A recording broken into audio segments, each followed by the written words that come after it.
Bonjour à tous, nous nous retrouvons pour cette troisième partie sur le chapitre des équations différentielles, où nous allons nous attacher à travailler sur les équations différentielles du second ordre, en restant dans les équations linéaires bien sûr.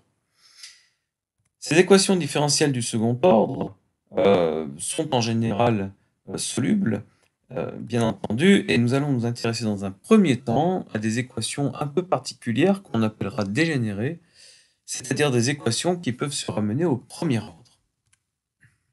Alors, ça se produit lorsque dans l'équation, on trouve la variable x, y', y seconde, mais pas y. Autrement dit, si on effectue le changement de variable z égale y', l'équation porte sur x, z et z'. Et donc, on se ramène aux techniques que l'on a vues pour les équations du premier ordre. Nous avons donc une première intégration à effectuer pour obtenir z. Petit détail quand même sur ce terme intégration. Intégrer une équation différentielle, c'est aussi la résoudre. C'est synonyme. Et puis, lorsqu'on aura obtenu z, puisque z égale y', il faudra intégrer, cette fois-ci au sens d'une intégrale, pour obtenir la fonction y.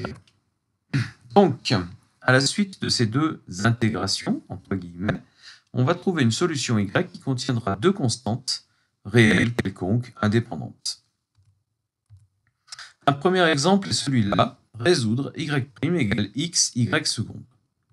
On va donc effectuer notre changement de variable, z égale x, y, z', que l'on réécrit sous la forme des équations différentielles du premier ordre que l'on sait résoudre, donc en divisant ici par moins x tout simplement, ou par x, et en ramenant à gauche, z' moins 1 sur x, z égale 0.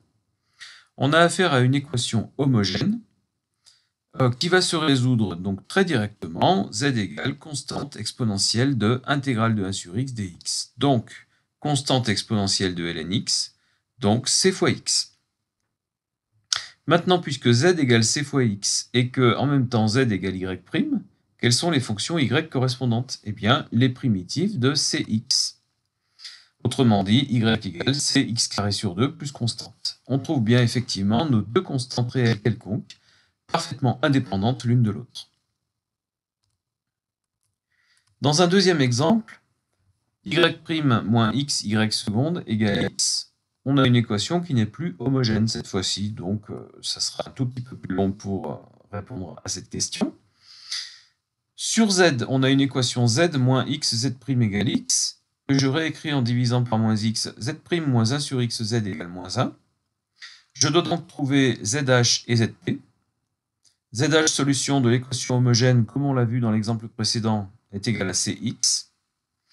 Quant à zp, j'utilise directement la formule de Lagrange, qui me dit que pour trouver zp, on calculera zh fois intégrale de f de x sur zh dx. Donc ici, en simplifiant par la constante c, x intégrale de moins 1 sur x dx. Donc, moins x ln x. Donc la fonction z est égale à cx moins x ln x. Et la fonction y est l'ensemble des primitives de cx moins x ln x. Alors pour cx, on n'a pas de problème, c'est x au carré sur 2. Par contre, pour intégrer x ln x, on fait appel à une intégration par partie. Comme vous le voyez, j'ai noté u' pour x et v pour ln x. Ce qui nous dit que l'intégration par partie va nous donner u fois v, donc x carré sur 2 ln x, moins l'intégrale de uv', donc l'intégrale de x carré sur 2, 1 sur x dx. Après simplification, x carré sur 2 fois 1 sur x donne x sur 2, et l'intégrale de x sur 2, c'est x au carré sur 4. Je peux, à la toute fin de l'écriture, factoriser par x au carré sur 2, où j'obtiendrai, dans une étape que je n'ai pas écrite ici, x au carré sur 2 facteur de c moins 1 demi moins ln x. Or, c moins 1 demi est une constante réelle quelconque, que je note A ici dans la réponse finale. Voyons maintenant les équations différentielles linéaires du second ordre qui ne peuvent pas se ramener au premier ordre. Et voyons surtout le cas des équations à coefficients constants. Ce sont des équations qui vont pouvoir s'écrire sous la forme AY seconde plus BY' plus CY égale f de x, avec A non nul pour nous assurer le second ordre, et C non nul pour nous assurer qu'on a affaire à une équation non dégénérée. La résolution va se faire en deux temps.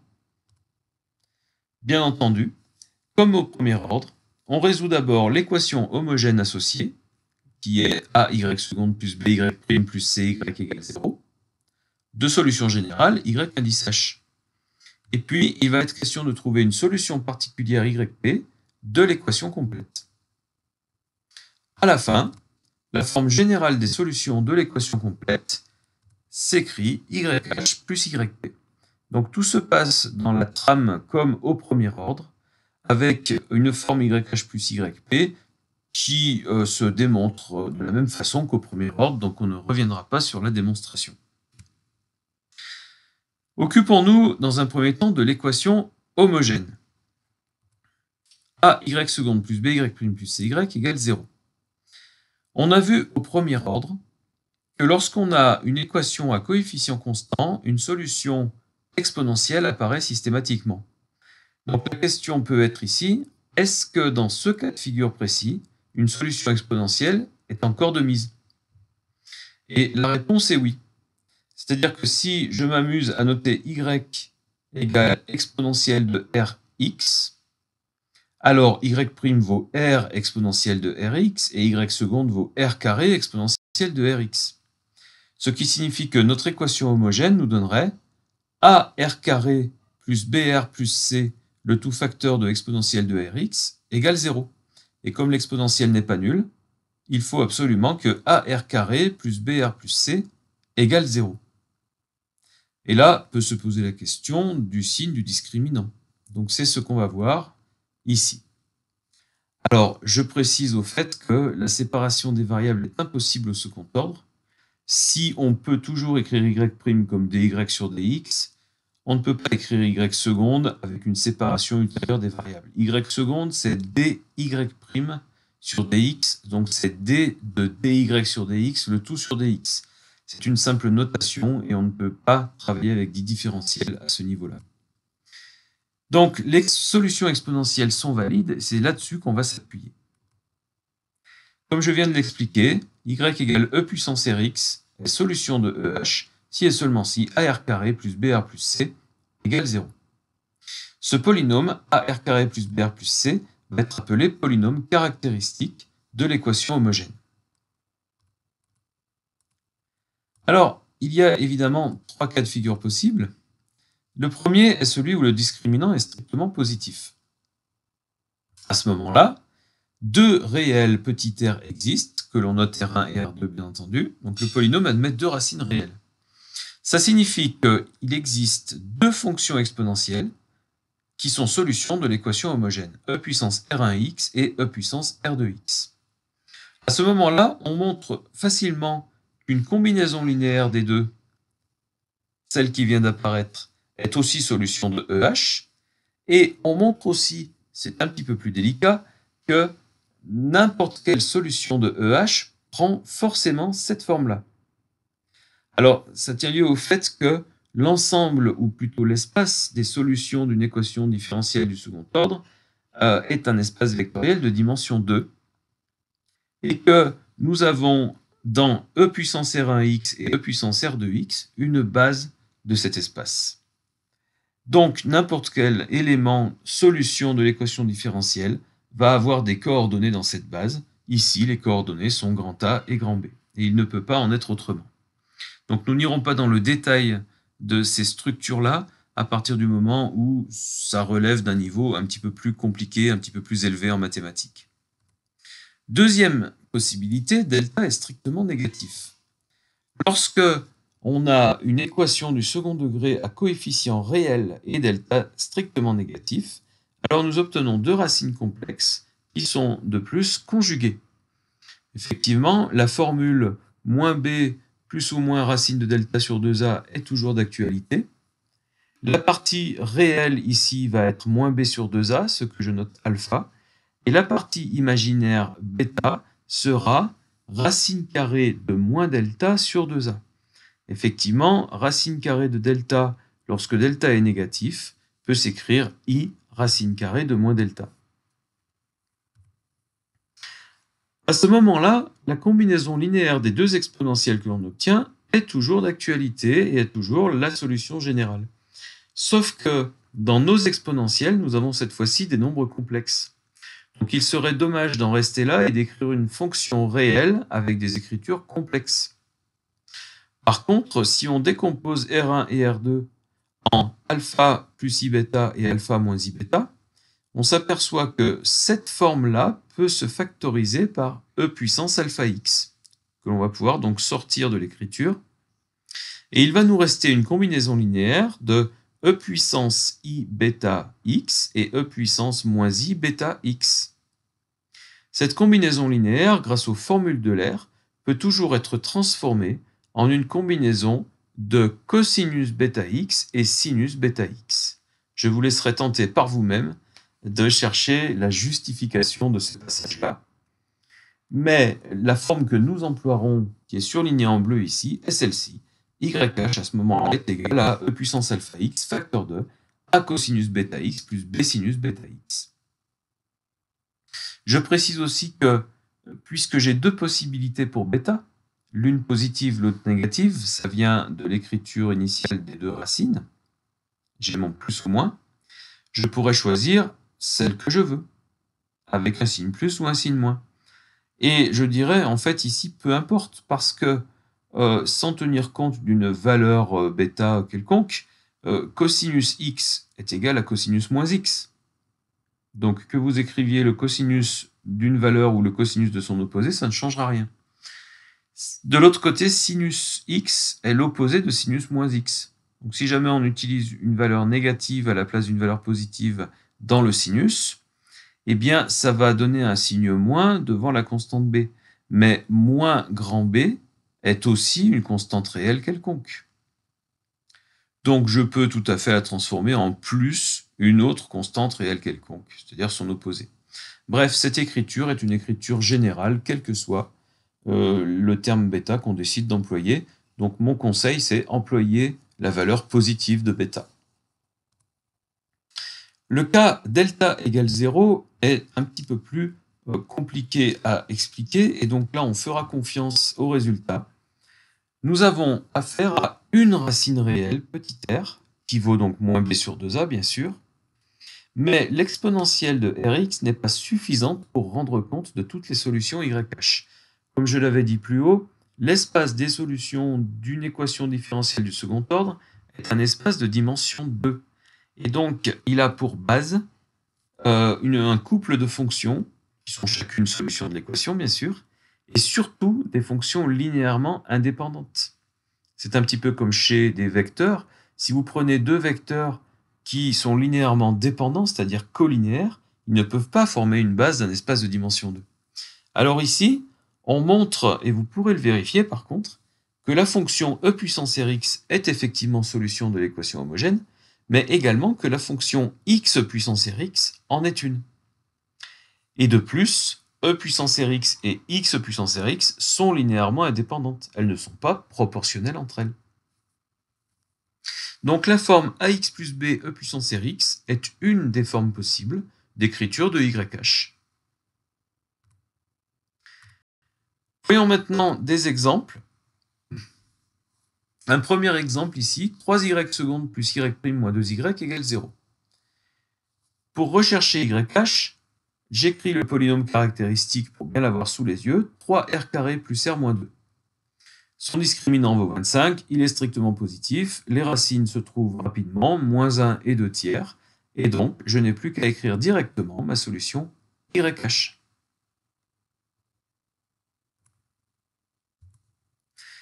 Deuxième exemple, y seconde plus 2y' plus 5y égale 0. Le polynôme caractéristique, r carré plus 2r plus 5. Delta vaut b carré moins 4c, donc 4 moins 20, c'est-à-dire moins 16. Il est négatif. Donc, j'ai deux racines complexes conjuguées. Moins b, moins racine de delta sur 2a. Alors, je vais détailler un tout petit peu ici. Moins 2, moins racine de moins 16, donc moins i racine de 16 sur 2. 2a vaut 2. Moins 2 sur 2 va me donner moins 1. Et moins i racine de 16, le tout sur 2, va me donner moins i fois 4 sur 2, donc moins 2i. Pour R2, bien sûr, c'est son conjugué, moins 1 plus 2i. YH vaut donc, alors, pour l'exponentielle, je prends la partie réelle qui est moins 1, e puissance moins x, et pour le cosinus et le sinus, une partie imaginaire que je choisis positive qui vaut 2. Le troisième exemple, y seconde plus 6y' plus 9y égale 0. Le polynôme caractéristique est r carré plus 6r plus 9. Vous aurez reconnu le développement d'un produit remarquable. Le produit remarquable, c'est r plus 3 au carré, dont il existe forcément une seule racine, qui est moins 3. Alors, si on fait le calcul du discriminant, on s'apercevra vite qu'il vaut 0, effectivement, et qu'il conduit à une racine double, moins 3. Donc, j'ai ma troisième formule qui me dit, dans ce cas-là, YH égale AX plus B, E puissance RX, donc AX plus B, puissance moins 3X. Voyons maintenant l'équation complète en rajoutant le second membre f de x. On a vu au premier ordre, on pouvait appliquer une méthode de variation de la constante qui conduisait à la formule de Lagrange. Ici, la méthode de variation des constantes est possible, mais est compliquée en général. Alors, ça n'interdit pas de le faire, mais je ne vais pas la présenter dans ces diapos. Peut-être que ça fera partie d'une vidéo ultérieure, mais dans ces diapos, je vais plutôt me concentrer sur une identification. Puisque, après tout, nous avons des coefficients constants, on a vu qu'au premier ordre, on pouvait tenter une identification par quelque chose qui ressemble à f de x dans la recherche de YP. Ici, justement, on va donner encore quelques critères d'identification dans des cas où f de x est plutôt simple. Alors voici les 3 critères qui sont à connaître, qu'il est bon de connaître. Si f de x est un polynôme de degré n, alors je peux rechercher YP sous la forme polynôme de degré n, ça marchera. Sauf si l'équation est dégénérée ou effectivement là ça ne va pas fonctionner. Si f de x est un sinus, un cosinus ou une combinaison linéaire des deux, alors on recherchera YP sous la forme d'une combinaison linéaire des deux. Et puis, le point qu'on avait vu au premier ordre qui nous disait si f de x est le produit d'un polynôme de degré n par une exponentielle e puissance kx, alors attention, là il faut être vigilant au second ordre pour rechercher YP. On aura toujours un polynôme multiplié par cette exponentielle pour YP, mais le degré de ce polynôme ne sera pas forcément égal à n. Ça dépend de ce qui se trouve dans l'exponentielle, comparé aux racines qu'on avait dans le polynôme caractéristique de départ. On recherchera le même degré si le coefficient k n'est pas une racine du polynôme caractéristique. Par contre, on devra rechercher un degré de plus si le coefficient k est une racine simple du polynôme. Et 2 degrés de plus si ce coefficient est carrément une racine double du polynôme. Alors, là aussi, vous pourrez le vérifier par vous-même en inventant vos exemples. Mais effectivement, si jamais k qui se trouve dans l'exponentielle de f de x se trouverait une racine double du polynôme caractéristique de ce qui se trouve à gauche, l'écriture va conduire à des simplifications qui vont nous mener vers un polynôme de degré plus élevé, et même de 2 degrés plus élevé, que le polynôme qui pouvait être présent dans f de x. Voyons des exemples. Alors, je récapitule ce qu'il faut faire sur YH, et je redis qu'on cherche YP par identification. Je vous propose ces 3 exemples. Donc vous pouvez arrêter la vidéo ici si vous souhaitez les chercher par vous-même, mais à partir de la diapo suivante, je les résous. Alors, premier exemple. Y seconde moins 4y' plus 3y égale x au carré plus 1. N'oublions pas la recherche de YH au préalable, sans tenir compte de x au carré plus 1. Et puis pour YP, nous chercherons, comme f de x nous le montre, un polynôme du second degré. La recherche de YH se fait toujours par le polynôme caractéristique, ici dont le discriminant est strictement positif, les racines valent 1 et 3, YH vaut AE puissance X plus BE puissance 3X. La recherche de YP, je note YP comme un polynôme du second degré. Pour replonger YP dans l'équation différentielle, j'aurai besoin de sa dérivée et de sa dérivée seconde, donc je vais m'empresser de les dériver. La dérivée du premier vaut 2ax plus b, et la dérivée de 2ax plus b vaut 2a. Je réécris maintenant mon équation E complète, qui, avant que je l'affiche, on le voit ici, va nous dire 2a moins 4 fois 2ax plus b, plus 3 fois ax carré plus bx plus c, égale x au carré plus 1. Alors, on a une identification à proposer, ou plutôt à effectuer. Les polynômes qui apparaissent dans le membre de gauche et de droite sont deux polynômes du second degré. Ils sont censés être égaux pour tout x, donc leurs coefficients doivent être égaux. Première chose, le coefficient de x carré. 3a doit être égal à droite à 1. Pour ce qui est du coefficient de x, j'ai 3b moins 8a. 3b moins 8a doit être égal à 0, puisque je n'ai pas de terme en x à droite. Et pour le terme constant, j'ai 2a moins 4b plus 3c, qui doit être égal à 1. Donc j'obtiens un système qui, très rapidement, se résout et me montre que a vaut 1 tiers, b 8 neuvième et c 35 27e. Donc YP est égal à ce polynôme du second degré. Et je n'oublie pas bien sûr de donner maintenant la solution générale de l'équation E, YH plus YP. D'où la solution qui apparaît.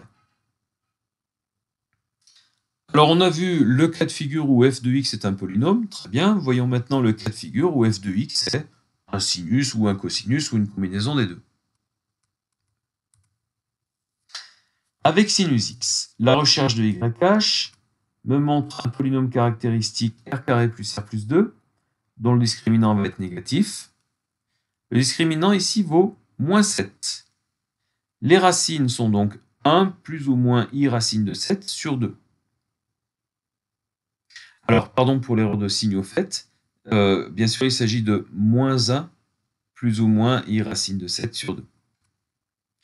Donc, nous aurons une exponentielle de moins 1,5 de x, d'accord, facteur de a cosinus, racine de 7 sur 2 x, plus b sinus, racine de 7 sur 2 x. Alors, ce qui nous inquiète le plus, là, c'est la recherche de YP. Pour la recherche de YP, je dois le noter comme une combinaison linéaire de cosinus x et sinus x. Pour alléger un peu les écritures et gagner de la place, je vais noter C pour cosinus x et S pour sinus x. Donc on ne perdra pas de vue ces notations. Et je vais donc postuler que YP peut être solution s'il est sous la forme A fois C plus B fois S. A cosinus x plus B sinus x. Je dois dériver YP une fois et une deuxième fois.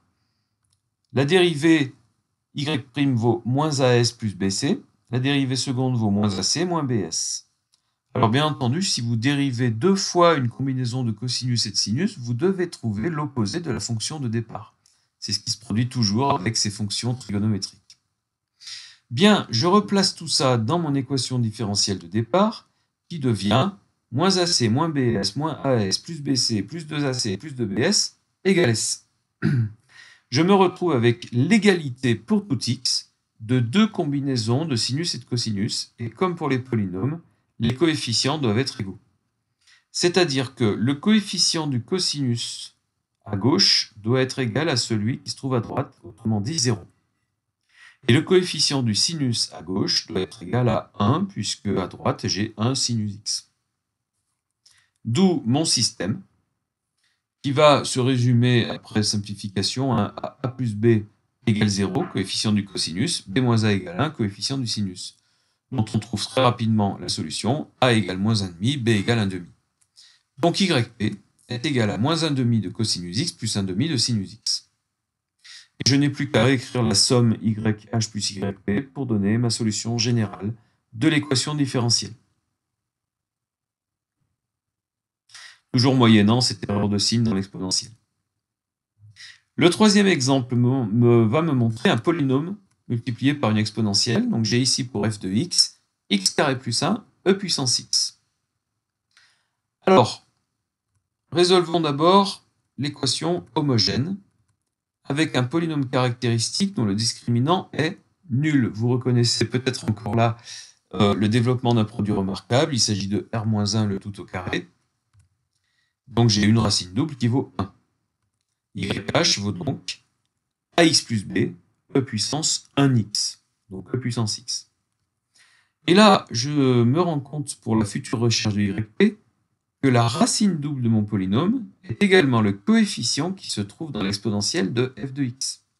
D'après les critères que j'ai énoncés plus haut, ça voudrait dire que YP pourrait être un polynôme multiplié par e puissance x, mais un polynôme de degré 4, puisque dans f de x, il est de degré 2. Alors, imaginons qu'on ait perdu de vue cette règle. Imaginons que je me souvienne vaguement que YP doit être quelque chose multiplié par e puissance x. Eh bien, ça ne m'empêchera pas de trouver la solution. Nous allons dériver cette forme-là une première fois et une seconde fois, et replacer les trois écritures dans l'équation différentielle. La dérivée de p e puissance x, alors là aussi j'allège mon écriture, mais je ne perds pas de vue que p est une fonction, c'est une forme u fois v, donc p' e puissance x plus p e puissance x. Donc p' plus p, facteur de e puissance x. Quant à la dérivée seconde, eh bien c'est la dérivée de p' plus p e puissance x, ce qui va nous donner toujours par la forme uv, p seconde plus p' e puissance x plus p' plus p e puissance x. Donc p seconde plus 2p' plus p, le tout fois e puissance x. Je replace tout ça dans l'équation et j'obtiens p seconde plus 2p' plus p moins 2p' moins 2p plus p égale x carré plus 1. Et le fait que le coefficient de l'exponentielle soit une racine double du polynôme x carré plus 1, du polynôme caractéristique à gauche, donc r carré moins 2r plus 1, va provoquer ici dans le monde de gauche des simplifications telles que tout ce qui va me rester, c'est p seconde. Et donc, p est une fonction qui a pour dérivée seconde un polynôme du second degré, donc p est un polynôme du quatrième degré. Effectivement, je vais retrouver grâce à ça le résultat ou la forme du résultat attendu. Alors j'intègre une première fois pour obtenir p', primitive de x carré plus 1, x au cube sur 3 plus x. Maintenant une primitive de x cube sur 3 plus x puissance 4 sur 3, donc x puissance 4 sur 12, plus x au carré sur 2. J'ai trouvé le polynôme p qu'il me fallait, yp vaut donc ce polynôme fois e puissance x, et donc la solution générale de mon équation différentielle, YH plus YP, c'est égal à AX plus B e puissance x, multiplié par, x puissance 4 sur 12 plus x carré sur 2 e puissance x, que je peux tout mettre en facteur de e puissance x. Alors, peut-être qu'il y a une question qui est restée en suspens pour vous, deux lignes au-dessus, à partir de cette étape-là. Pourquoi est-ce que e puissance x n'apparaît pas? Bien en fait, dans chaque terme qui m'intéresse, e puissance x est un facteur commun. Non seulement sur ces trois termes-là, mais aussi sur f de x. Donc j'ai du même coup ici simplifié par e puissance x toutes mes écritures. Voilà, je vous remercie d'avoir suivi cette vidéo. Nous avons maintenant le moyen de résoudre toute équation différentielle linéaire du second ordre, pourvu qu'elle soit à coefficient constant. Nous verrons un cas de coefficient non constant dans un exercice, ce qui nous permettra de voir en fait quelles sont les possibilités qui s'offrent à nous, au moins une des possibilités. Merci et à bientôt.